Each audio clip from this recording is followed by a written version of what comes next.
Welcome to our channel. Today we how to back up your Z-Wave controller with Home Assistant add-on export, beginner guide step by step clearly.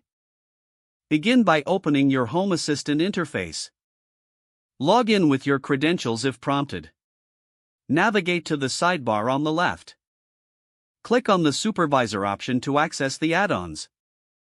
Within the Supervisor panel, select the Add-on Store tab. In the Add-on Store, locate the Z-Wave JS add-on. Click on the Z-Wave JS add-on to open its settings. You will find a section labeled Configuration. Scroll down to the Export option within the Configuration settings. Click the Export button to start the backup process. A dialog box will appear prompting you to confirm the export. Confirm the action by clicking OK or Yes. The backup file will now be created. Once the export is complete, a download link will appear.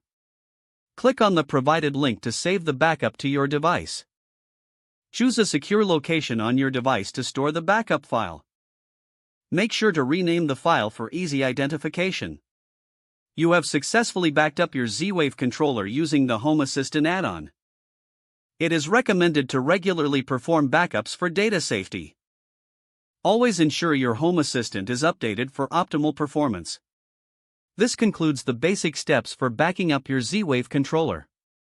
If the page does not load, refresh the browser or try again in a private or incognito. Make sure you are using the correct email address, then retype it carefully to avoid small typos. If your password is not accepted, use the reset option and create a new strong password you can remember. Check your spam folder for verification or security emails, then complete any requested confirmation steps. Enable two-factor authentication if available to improve account security and reduce unauthorized access risk. After signing in, review your profile details so your contact information and settings are accurate and current. If you see an error message, note it down and try again after restarting your device and internet connection. Log out when you finish, especially on shared devices, to keep your account and payment information secure.